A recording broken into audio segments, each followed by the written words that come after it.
Dobrý den, vítejte u sledování našeho pořadu Antifašistát. V minulém díle jsme se zabývali nesnesitelnou situací antifašistických umělců za druhé republiky. Ale nikdy není tak špatně, aby nemohlo být ještě hůř. Následovala okupace zbytku okleštěného státu.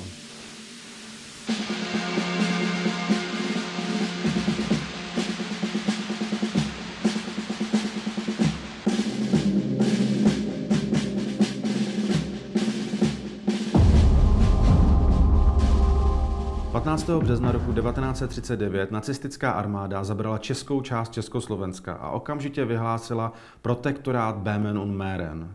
Na Slovensku slovenský fašisté vyhlásili 14. března samostatnost Slovenska. Okamžitě se začalo pronásledování představitelů první republiky. Zatýkání a šikana se nevěnula ani výtvarným umělcům, kteří byli na seznamech gestapa na čelném místě. Výtvarníci reagovali na tragédii svojí tvorbou a zoufalství transformovali v humor, poslední hájemství svobody. Antonín Pelc reagoval na okupaci svojí dvoudílnou karikaturou Svatováclavská koncepce, ve které zesměšňoval nacisty textem: Svatý Václav už kdysi odváděl každý rok voli do říše, dnes se nám říše vrátila i s úroky. Adolf Hofmeister například zaznamenal v ilustraci, kterou zveřejnil ve své knize Turistou proti své vůli, situaci, kdy babička 15. března zlomila deštník o zvednutou pravici sudetského Němce zdravící okupační nacistickou armádu v Praze. Nemůžeme nespomenout na odvážný čin paní Danuty Danielson, která praštila po hlavě svojí kabelkou pochodujícího neonacistu ve svém městě Vaxjo. Díky pohotovému fotografovi se stala nesmrtelným symbolem antifašistů. Po jejím skonu se rozšířil evropský urbální mem osazovat figurativním ženským sochám kabelky a vytvářet z nich tak dočasné památníky paní Danielsonové.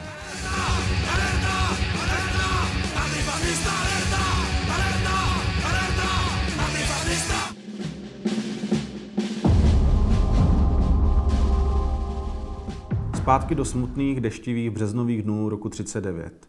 Okupaci provázela vlna emigrace. Cílem útěku byla především Paříž, která se stala dočasným hlavním městem antifašismu. Do Paříže utekli například malíři Maxim Kopf a Alain Diviš. Jejich dramatickým útěkem před fašismem se budeme v tomto díle zabývat. Jenom pár dní po okupaci přišel několika československým umělcům telegram, že jsou jim na francouzském velvyslanectví vystavena víza do Francie. Byli to umělci, kteří byli bezprostředně ohroženi svým veřejným antifašistickým postojem.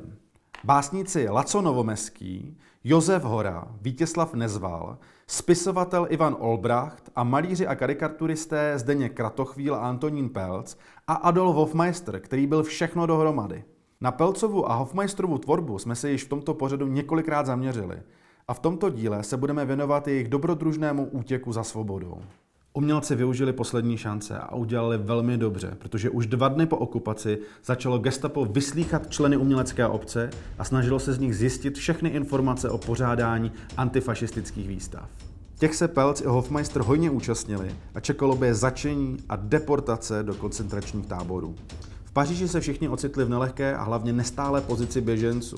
Díky aktivitě Adolfa Hofmeistera a jeho napojení na Mezinárodní sdružení spisovatelů vznikl v létě roku 1939 v Paříži Dům československé kultury. Tam bylo poskytnuto emigrantským umělcům minimální zázemí.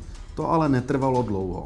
1. září roku 1939 přepadlo nacistické Německo Polsko a začala se druhá světová válka. Do ní neaktivně vstoupila i Francie v takzvané podivné válce, kdy nedokázala vytvořit hodnotnou druhou západní frontu.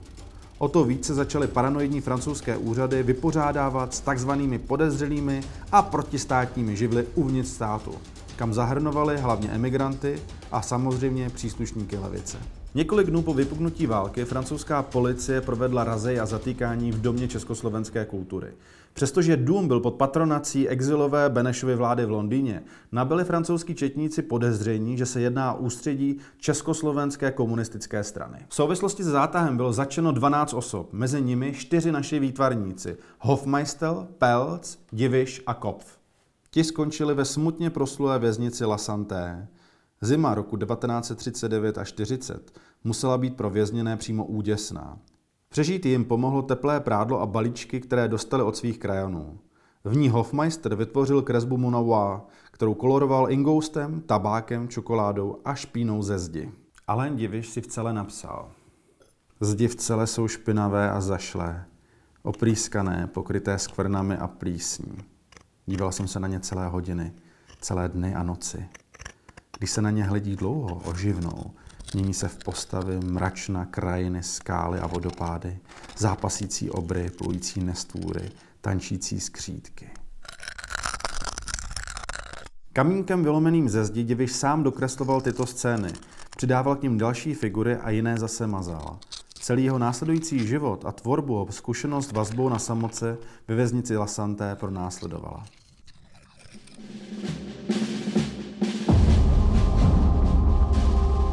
Po půl roce vězení je 9. března roku 1940 převezli na sportovní stadion Rolanda Garrose, který byl proměněn na dočasný nebo provizorní koncentrační tábor pro uprchlíky a také politické dizidenty.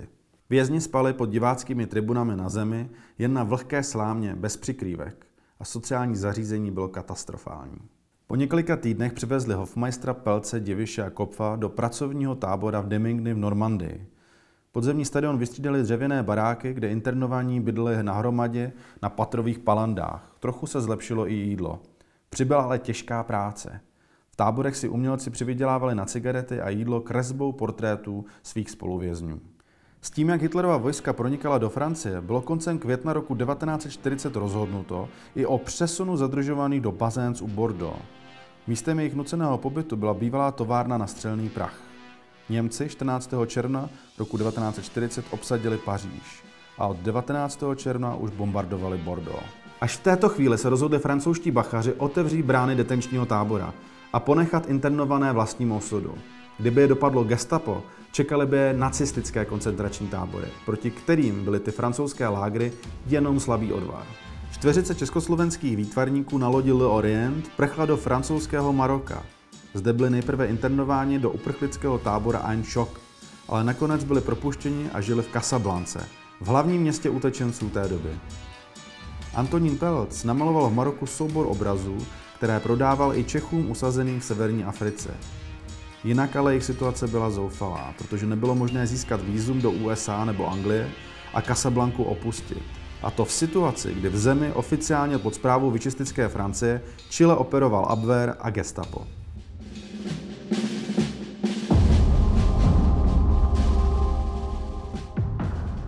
Hofmeistrovi se už na konci srpna podařilo za velmi dramatických podmínek odplout do Lisabonu, kdy se málem s celou posádkou na přetíženém člunu utopil.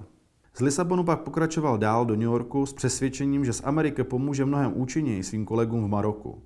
Do Ameriky dorazil skutečně v lednu roku 1941 a zahájil akci na záchranu svých přátel. Ti byli znovu umístěni do sběrného tábora. Pomoci se dočkali až v březnu roku 1941, kdy jim americká ambasáda vystavila víza do USA. V dubnu nastoupili na loď, která do bezpečí vezla surrealistu André Bretona a etnografa Clauda Levyho Strause, jenž na cestu vzpomínal ve své knize Smutné tropy. Po 20 dnech loď zastavila v Martiniku, kde byli pasažéři naposledy zadrženi a nuceni umístěni do bývalého útulku pro malomocné. Breton si stěžoval, že tam nebylo zajištěno ani jídlo, ani osvětlení. Epizoda naštěstí trvala jen krátce. Pelcer, Kopf a Diviš konečně dorazili do USA 29. května roku 1941. Zážitek z vězení a strastiplné cesty, která trvala 2 roky, je poznamenal na celý život. Přesto měli obrovské štěstí. Ne všichni utečenci z fašistické Evropy se svobody dočkali. Vláda USA totiž často vracela lodě s židovskými uprchlíky a vedla proti nim ostrakizační kampaň. A snažila se je minimálně až do vstupu USA do války ke konci roku 1941 vykreslit jako vážnou hrozbu pro národní bezpečnost. Mnoho z těch, co byli vráceni zpátky do fašistické Evropy, našli smrt v koncentračních táborech. Xenofobní politiku USA kritizoval americký karikaturista pracující pod pseudonymem Dr. Suzus. A vlk děti rožvíkal a vyplivnul jejich kosti. Ale ty děti byly cizácké a tak na tom nesešlo. Všimněte si mimochodem, co za nápis má tato babička, co čte tuhletu krásnou výchovnou pohádku na halence. Postavení utečenců je dnes bohužel stejné jako dřív. Na humanitární katastrofu, kdy tisíce uprchlíků utonulo ve Středozemním moři, v roce 2015 reagoval i umělec pracující pod pseudonymem Ondřej Vlk. Například svým dílem Syrský chlapec připlul do Evropy. Nebo také Kateřina Šedá svojí instalací plovacích vest pro kojence. A teď zpátky do dusného léta roku 1941. V New Yorku si naši hrdinové setkali s početnou československou emigrací, například s Hugo Haasem, s Voskovcem a Verichem a Jaroslavem Ježkem. S nimi sdíleli osud běženců, kteří rozhodně neměli v New Yorku stejnou pozici jako doma a museli velice tvrdě pracovat, aby se udrželi holé živobytí. Situace nebyla snadná a ještě k tomu na Nový rok roku 1942 zemřel jejich společný přítel, skladatel Jaroslav Ježek, na chronické ledvinové onemocnění, a to ve věku 35 let. V New Yorku pokračovali umělci ve vytváření protifašistických děl a také se zapojili do práce pro zahraniční odboj.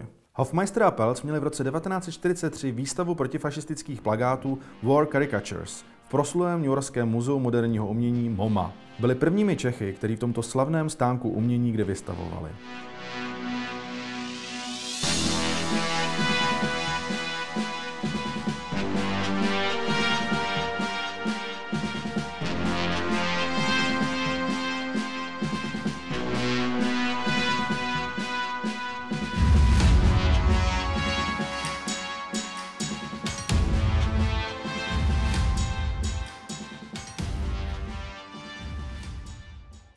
Přes tvrdé podmínky neměli antifašistický československý umělci v New Yorku zdaleka tak špatnou situaci, jako ti umělci, kterým se nepodařilo včas opustit domov a zůstali v protektorátu Čech a Morava.